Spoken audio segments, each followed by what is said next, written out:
guys, Tahan here with another book review. For this week's review, I decided to go a bit more philosophical than I have in my previous videos on Foucault's Madness and Civilization. And just to show you the book, this is the book, and yeah. This book has been sitting on my shelf for like a year or so, and I haven't picked it up at all during that time. But now I've just collected all my courage, and now I'm gonna speak about something purely philosophical and not mere fiction. So let's get right into it. Foucault starts this book by giving the reader a detailed description as to the Lazar houses and how madmen were separated from the general or normal population from the beginning of 16th century. And the book proceeds by giving similar detailed descriptions as to the progression of how humans dealt with people with mental illnesses and how they did not perceive them to be mentally ill but to be mad. And I will get into why they were called mad and not ill, and all those good stuff. First off, though, let me give you a bit of a background on what a Lazar house is. Well, a Lazar house was initially built in order to quarantine people who had leprosy or other contagious diseases from healthy people.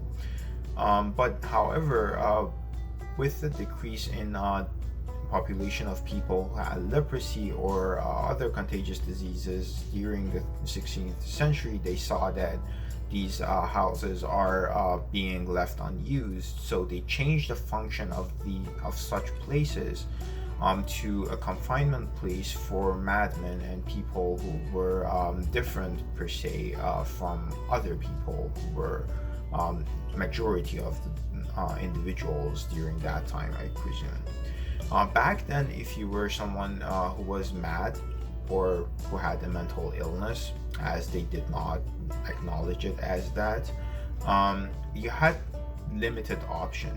Like, your options to live for the rest of your life were very limited, and they were generally categorized in the following three options. Either you were labeled as someone who was possessed by a demon, or you were condemned to exile on the board of a ship for the rest of your life, obviously. Or the third option, which is not that much better from the other two, was that you were being sent to one of these confinement places formerly known as Lazar houses. Each of these options were awful in their own way. As for the people in the first category, those who were possessed by demons, they were unfortunate because they were essentially getting murdered by priests. And I'm not here to change your perception of the priests back then, but I'm just saying that they were even madder than the people whom they were murdering, right? So just keep that in mind. And as for the people in the second category, those who were condemned to board a ship for the entirety, for the rest of their lifetime, they were unfortunate in their own way as well, because, well, imagine yourself boarding a ship for a one-way trip to somewhere, anywhere. You would get immediately a surge of seasickness, right? And now imagine that momentary seasickness continue for the rest of your life, and that kind of nothingness that it brings with itself, because imagine yourself being someone who is mentally ill and is suffering because of the symptoms that no one around him or her is able to understand. And imagine yourself being put on the board of a ship for the rest of your lifetime. So you would lose all your hope, and you would be convinced that you are something that doesn't deserve to live, and either you would commit suicide or your conditions deteriorate ever more faster than how they used to progress. And now I started, and no, I'm not gonna cut this from the final edit. Proudly Canadian. Um, As for the people from the third category, they were no better off than the people from the first two, because they were essentially taken as prisoners. The sanitary conditions were not up to any standards whatsoever. The food was awful. They were essentially taken as prisoners, and they had guards, and occasionally people of the criminals were sent to these confinement spaces when the normal prisons did not have enough space to accept more criminals. So as time went by, in the beginning of the 17th century, um, people of the authority realized that these healthy criminals, we were sending them to confinement places, and they are becoming sick, and they somehow are contracting diseases that were previously unknown to humans, right? And so, what is causing this? I mean, the madmen are not relaying some kind of new diseases, are they? And upon investigations, they saw that fermentations and chemical reactions, they are happening in the cells because of the lack of sanitary conditions, and they're giving rise to new types of pathogens and whatnot, and that's what's actually causing these healthy criminals to become ill and then finally die, because well, no medical doctor knows what's up with these people. And that was kind of a problem that arose in the 17th century, and it was a center of attention in France, especially because Foucault's research was around France and England. So if you decide to read this book, there's the theme is more towards how confinement places were regulated in those two countries specifically. So please keep that in mind. It's not generally as in the condition of madmen and the places that they were held in globally. His opinion is pretty much biased based on a geographical area that he happened to live in at the moment of his existence. According to Foucault's references, during the classical period, which was essentially the period from before Christ up until 8th or 7th century, um, madmen were an essential part of day-to-day life, and because they were not deemed to be sick. And the reason why is that during classical period, madness was an essential trait of animality. And I say animality because animals do not have the idea of thinking. Like, they cannot think. They decide more based on their instincts than their logic and their reason. So therefore, the madmen were thought to possess this madness, which was a characteristic of animals, and therefore they did not attach any medical urgency as to their condition, and they did not think with such a mindset that madness was a condition to be cured and to be corrected.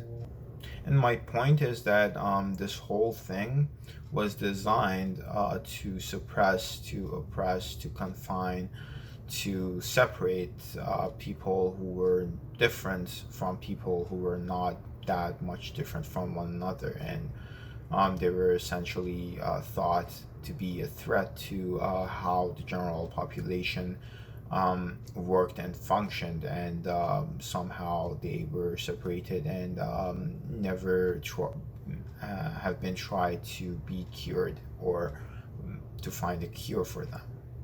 And on the subject of being different, he gives us the example of Descartes and how he thought of himself being different, so much so to think of himself as being actually mad. And he had doubts about himself on this matter, but um, as he started to believe in himself, he started to make the distinction between someone who is different but healthy from someone who is mad and has the randomness of madness, correct?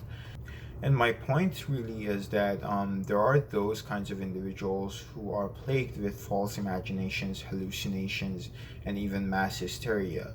But then there are those types of individuals who are deemed as mad just because of the divergence of their thinking process from the general population. And in the wake of their endeavors to awaken the mass ignorance, they often get punished, judged, and labeled as being mad without being listened to. And in my opinion, that is really, really scary because think of it this way: why should a human, healthy, and able thinking adult block out the sound of reason in continuing his unreason? Why?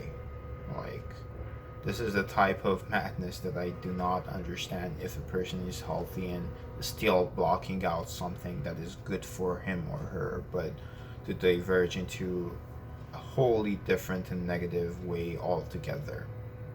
Foucault believes that madness is essentially unreason in a nutshell. In fact, it being labeled as a disease has alienated its true identity in the eyes of those unfamiliar with it. And just as a simple example, imagine what would you think of the word monster. I'm sure that 90% of you guys think of a monster as being someone who's a giant who has only one eye, just as in Monster Factory, with distorted countenance and facial characteristics, correct? But no, there's nothing more evil than ourselves, than those around you, those humans around you. You somehow think of monsters as in that isolated image that you have from them in your head, that you forget to apply the concept to other beings, to other possibilities. And that's what's happening with madness. As soon as you hear madness, you think of something that is totally unknown, that is completely out of reach for any cure to correct it. And that's what's wrong with our perception. That is the scary part, that all of us are afraid of the things that we don't know of. And that is kind of where I'm leading at, that Foucault says that as humans' knowledge from his surroundings increases, as sciences become more sophisticated as they were 10 or 20 or 100 years ago. He also knows madness to be the direct result of the excess liberty or freedom given to any population.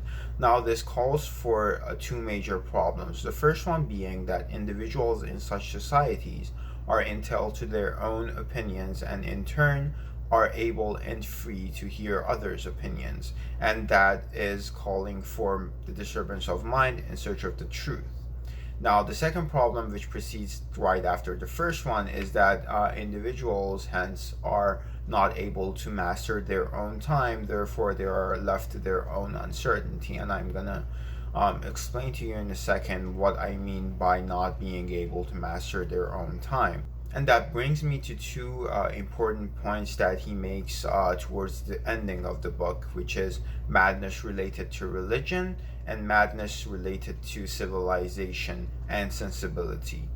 Now, madness related to religion is basically saying that people living in 16th, 17th, and 18th century, they had lots of religious ceremonies, pilgrimages, and praying and chores that they had to do in order to stay faithful to their supreme being, as in a god or anything that they believed in during that time, which left humans with no free time essentially to ruminate on such empty ideas such as empty passions, boredom, and disgust with life. All of this brings me to Foucault's last point, which is madness related to civilization and sensibility.